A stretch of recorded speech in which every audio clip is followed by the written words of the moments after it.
Mato Grosso estuda a construção de estrada alternativa mais segura para a Chapada dos Guimarães. Amazonas aprova a renegociação de dívidas de produtores rurais afetados pela seca extrema. Câmara do Distrito Federal debate a aplicação da Lei Paulo Gustavo com produtores de cultura locais.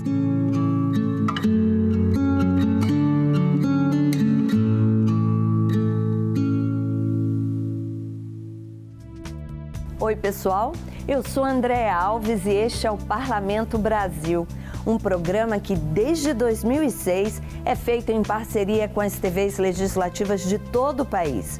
A gente traz para você os assuntos que vão além de Brasília e mostra as decisões que impactam a vida do brasileiro país afora. Vamos lá?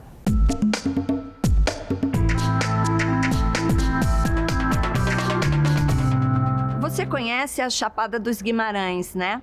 Ela é uma das maravilhas naturais de Mato Grosso. É um local de grande interesse turístico.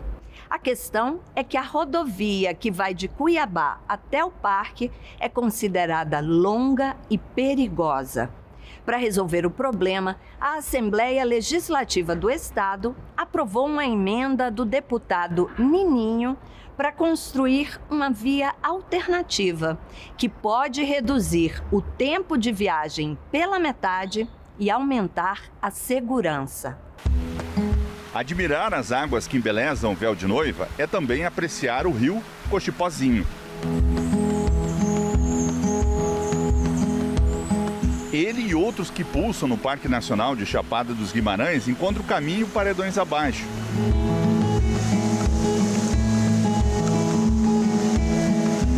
E mais à frente, captadas pela estação de tratamento, abastecem praticamente metade da população de Cuiabá.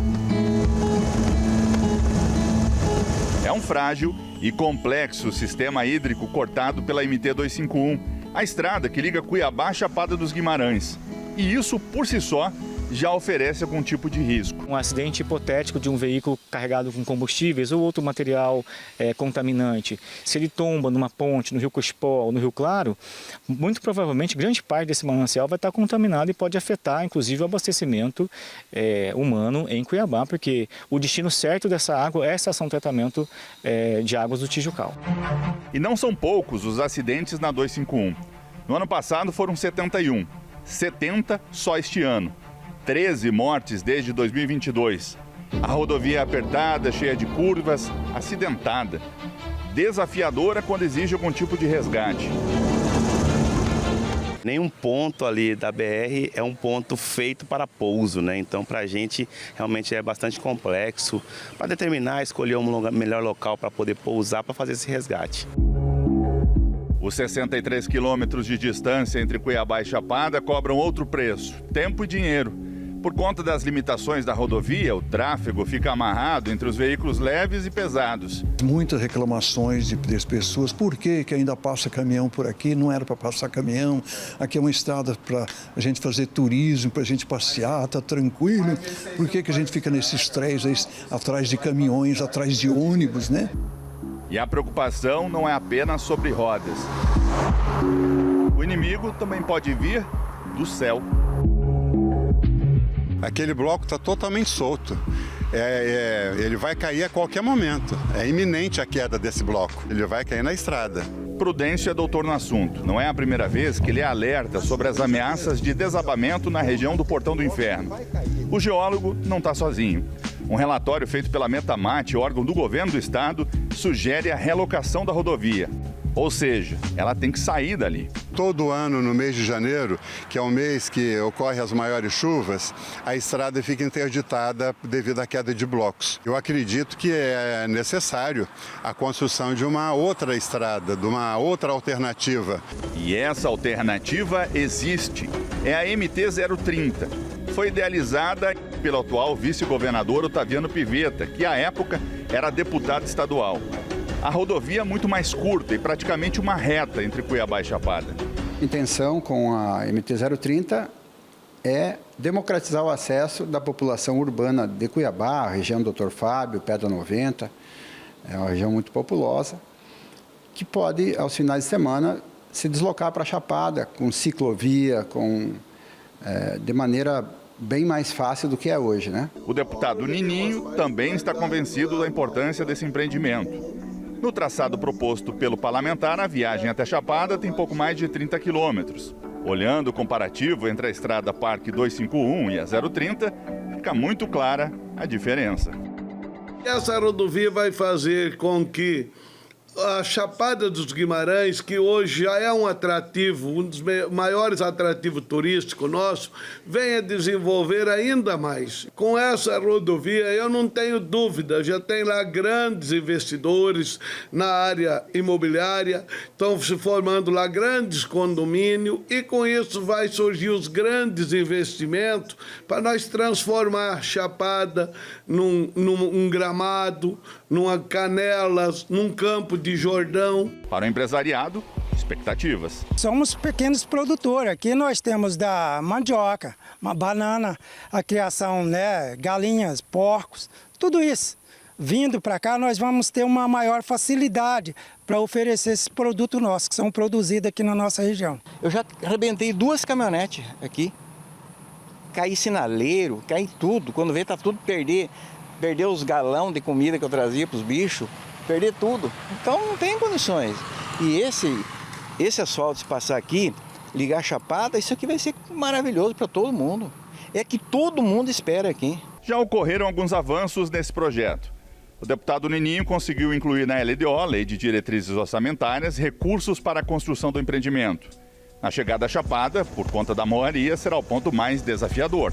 É questão de 4, 5 quilômetros ali que vai ter mais dificuldade de se achar uma solução. Mas nada que não seja possível. Tudo para engenharia, tudo é possível. E eu achar uma obra que vai custar um pouco mais cara, mas que possa custar muito mais cara e nós não podemos deixar de fazer assim mesmo. Nada que se compare essa gravidade ambiental com os danos e as vidas que são perdidos nessa rodovia.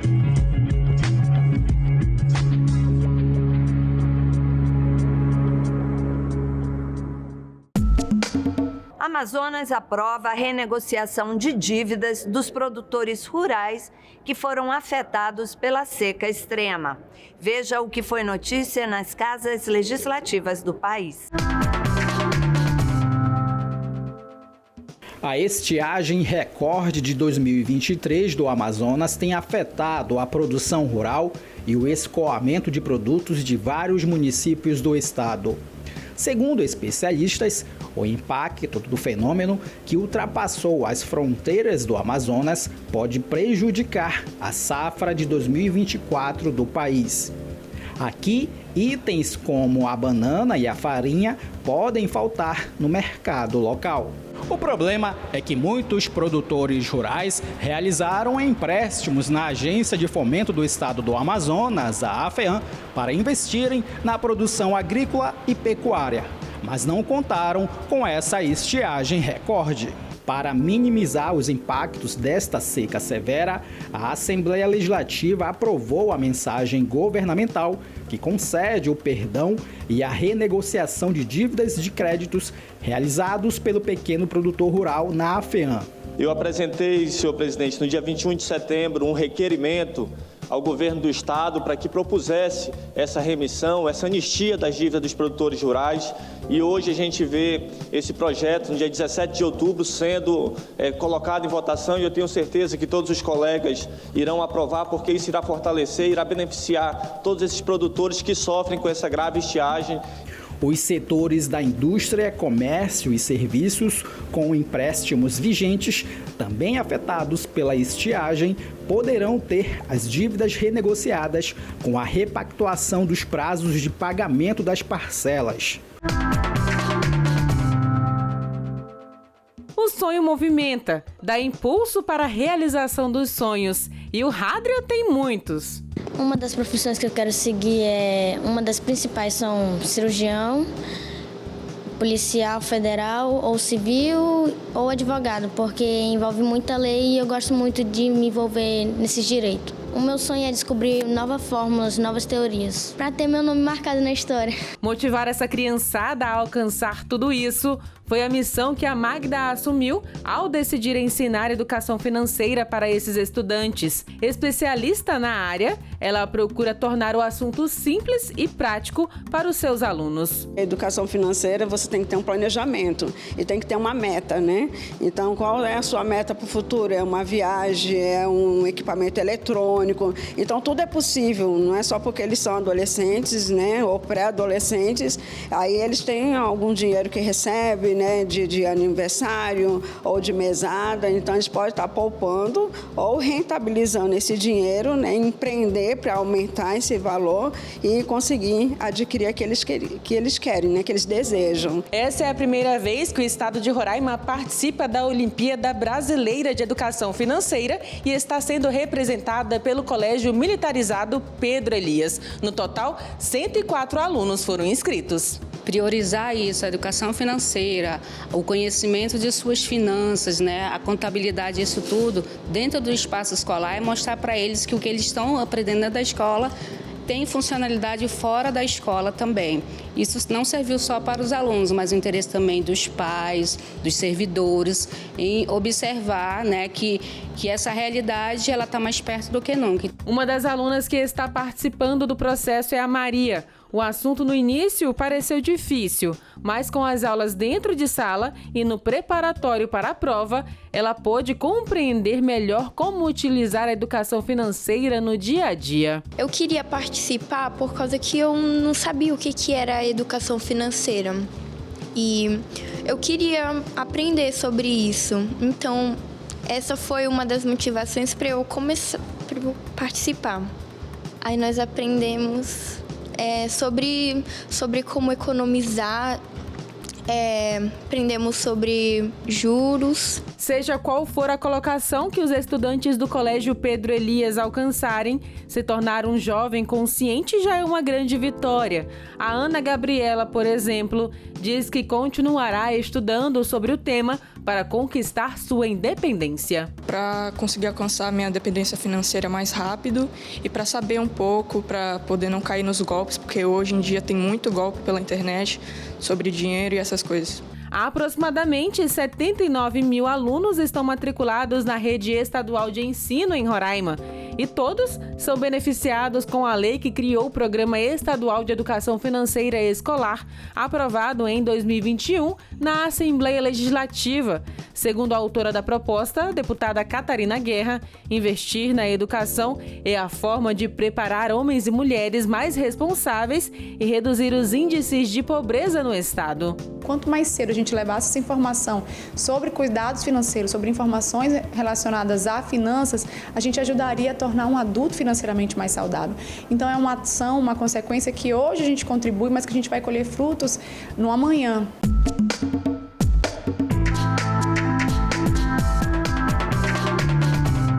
Limitar as decisões individuais em tribunais superiores é o objetivo de uma proposta de emenda à Constituição que foi debatida em sessão temática aqui no Senado Federal. A proposta já aprovada pela Comissão de Constituição e Justiça impõe limites às decisões individuais, também chamadas monocráticas, nos tribunais superiores. O texto estabelece que decisões que suspendam a eficácia de lei ou normas legais, ou ainda que suspendam atos do presidente da República e dos presidentes da Câmara, do Senado ou do Congresso, não podem ser tomadas por um único magistrado.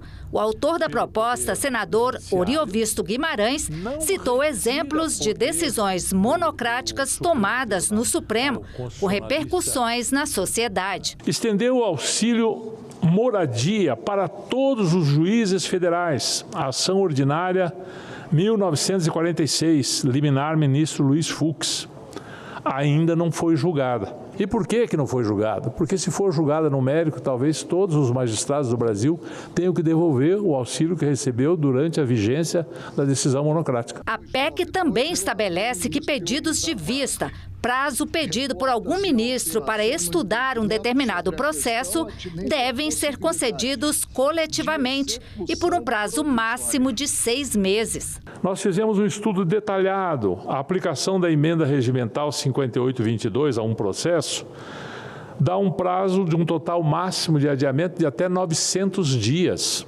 enquanto com a PEC esse prazo seria de 270 dias. Bem mais curto. A proposta do senador Ullovisto faz a vista coletiva, não é interferir lá dentro, é apenas cuidar do reflexo para nós. Estou interferindo na regimentalidade. Não. Essa proposta, eminente presidente, ali com muito interesse e muito cuidado, ela me parece profundamente oportuna. As modificações introduzidas pelo Supremo em seu regimento, elas não resolvem a questão. Como estabelecer um mecanismo de aprimoramento institucional que de fato contribua para um funcionamento harmônico entre os poderes. E a PEC 8 de 2021 é a melhor resposta produzida até aqui. O presidente do Senado, senador Rodrigo Pacheco, o autor da PEC, senador Oriovisto Guimarães, o relator da proposta, senador Esperidião Amin, ressaltaram que a intenção da PEC não é retirar poderes do Supremo Tribunal Federal, nem interferir em outro poder. Nós estamos tratando não de assuntos internos, nem do Senado, nem do Supremo. Isso não tem nada a ver com o funcionamento da casa. Isso aqui são os efeitos na sociedade da decisão monocrática do pedido de vista ou, vamos ser bem claros, da postergação de uma decisão do colegiado. Hoje, se nós tivermos a aprovação de uma lei por 513 deputados, por 81 senadores, e essa lei for homologada pelo presidente da República, um único ministro do Supremo Tribunal Federal, numa decisão monocrática, decisão de um homem só, e de forma liminar, ele suspende a vigência da lei. Podemos avançar na legislação para que ela seja cada vez mais clara, no sentido de colocar cada coisa em seu devido lugar, dissipando zonas nebulosas, sobreposição de atribuições ou dúvidas de interpretações. É disso que se trata o presente debate, uma tentativa de aprimorar o nosso sistema constitucional. A nação mudou.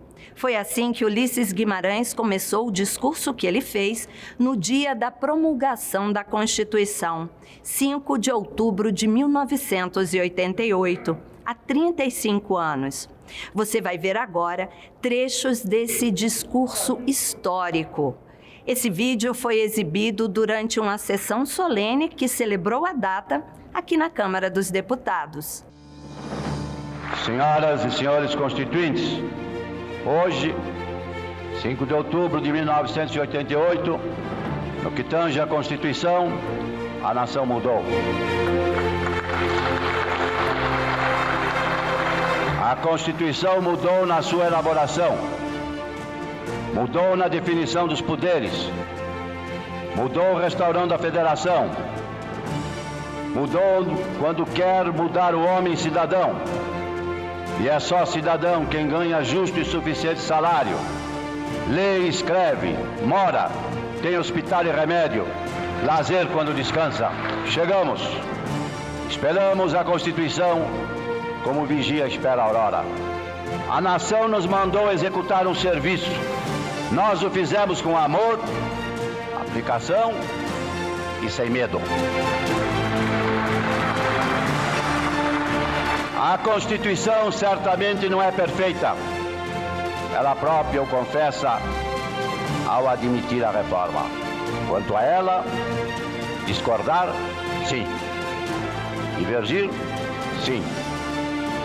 Descumprir, jamais.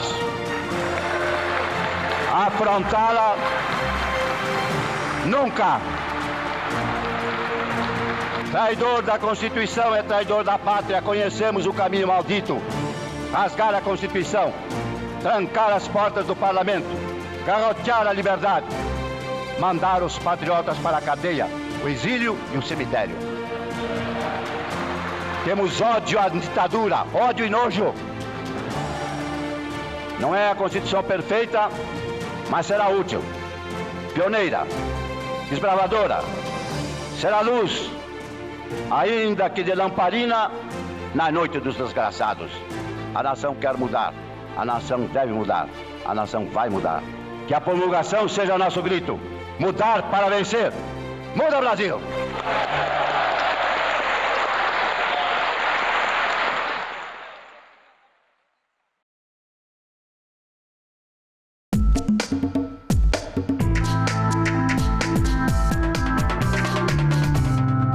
Incentivo à cultura. A Câmara Legislativa aqui do Distrito Federal se reuniu com produtores culturais locais para debater a aplicação da Lei Paulo Gustavo.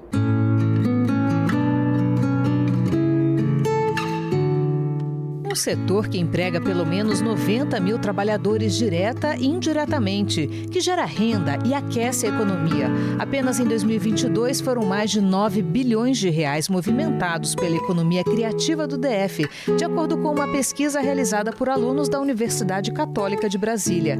Isso envolve a realização de espetáculos e eventos culturais. Mas apesar de pulsante, esse setor ainda sente as consequências de uma pandemia que paralisou o país por meses. Dito é produtor cultural em Ceilândia e lembra bem do período em que tudo ficou fechado. Foi um período dificílimo para a classe artística, né? Muitas casas se fecharam, muitos negócios se desfizeram, muitos artistas ficaram aí à mercê de suas famílias pedindo, né, uma cesta básica, uma coisa. Foi um tempo de muita dificuldade. Para ajudar os produtores culturais a se recuperarem dos prejuízos acumulados, o governo federal executa em todo o país a Lei Paulo Gustavo, que vai garantir 3,8 bilhões de reais em investimentos para projetos culturais nos estados, municípios e aqui no Distrito Federal. O Distrito Federal já foi contemplado com o repasse da Lei Paulo Gustavo no valor de 48,1 milhões de reais. Do valor total, 70% serão destinados ao audiovisual, conforme prevê a legislação. O restante será destinado às demais linguagens artísticas, como música, dança, teatro, literatura e artes plásticas.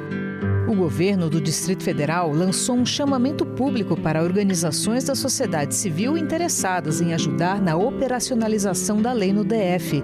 A lei, aprovada em 2022, foi tema de um debate na Câmara Legislativa. Produtores culturais se reuniram com representantes do GDF e conselhos de cultura para falar sobre os desafios na sua implementação. O presidente da Comissão de Educação, Saúde e Cultura da CLDF, deputado Gabriel Magno, destacou a importância da lei para a classe artística e afirmou que a CLDF trabalha para que os recursos cheguem a quem realmente precisa. Essa semana tivemos uma vitória importante porque o governo fez por meio de decreto a recepção desse recurso, né, no orçamento, então ele já está disponível na peça orçamentária para poder ser aplicado, ser pago para o conjunto dos artistas. E nós iniciamos também, junto com o Conselho de Cultura, um processo de mobilização com o setor cultural para pensar os editais, as linhas dos editais, de maneira mais democrática possível, que descentralize esse recurso, sem burocracia, para que ele de fato chegue a quem precisa e chegue lá na ponta o mais breve possível. A nossa perspectiva é que os editais sejam lançados agora, no mês de outubro, devem ser 7 editais. Então a gente imagina, a partir do que a gente conversou com a comunidade cultural, que os editais devam contemplar entre 350 e 370 projetos. Então isso ainda é aquém da necessidade do setor cultural, porque a penalização foi muito grande durante esse período de pandemia e a recuperação pós-pandemia foi gradual, não foi muito acelerada, mas a gente acredita que são projetos estruturantes que vão gerar muitos desdobramentos na comunidade artística, porque são projetos de grande vulto. Todas as informações a respeito da lei estão disponíveis no site da Secretaria de Cultura do DF. Para quem trabalha na área, os recursos da Lei Paulo Gustavo e de outras fontes de financiamento público são fundamentais para dar continuidade ao desafio de fazer da arte uma forma de sobrevivência. Nós vamos nos inscrever em todas as ações do governo para a cultura. Estamos nos preparando para isso, participar de todos os editais, porque nós entendemos que a cultura precisa desses recursos públicos. O governo banca tanta coisa, né? Ele tem que bancar a cultura para o povo também. A arte, para as pessoas se divertirem, para as pessoas viverem, para as pessoas entenderem qual é o sentido da vida, né?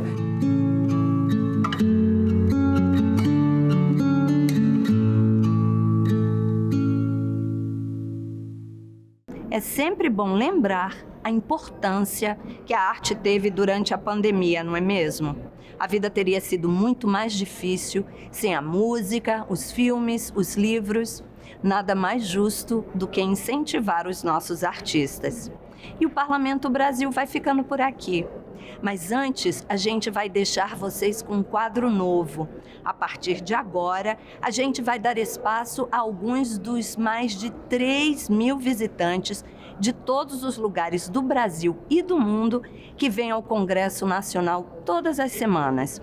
A gente vai ver o que eles têm a dizer. E lembrando que se você quiser rever qualquer um dos nossos programas, tem tudo na internet. Até semana que vem. Tchau. Estou aqui, assim, deslumbrado, né? Conhecer o interior do poder é algo muito importante. E, assim, a emoção é muito grande de estar conhecendo, né, esse lugar, gente que sabe a importância do que é a democracia. E ver isso tudo aqui restaurado da forma como está, para a gente é uma honra muito grande, é um grande prazer. Acho que é muito importante para basicamente todo mundo conhecer, não só porque política é tudo na nossa vida, né? Tudo é influenciado por política e a gente tem o conhecimento, não só agrega mais nosso valor cultural, mas também nos dá margem para poder saber como interferir e como agir, né, na mesma sociedade. Como a gente vê, né, assim, sempre na TV, quando a gente vem para cá, a gente já sente um pouco até em casa, né? A gente já vê ali todo dia, então já está pelo menos familiarizado com um pedacinho daquilo, né? E vindo para cá fica melhor ainda. A democracia está passando por alguns tipos de problema, mas Deus quiser a gente vai vencer e vai melhorar o Brasil cada vez. É a casa do povo, né? É a casa onde a gente sabe que tudo começa por aqui. Os caminhos, eles se abrem aqui e levam para o povo.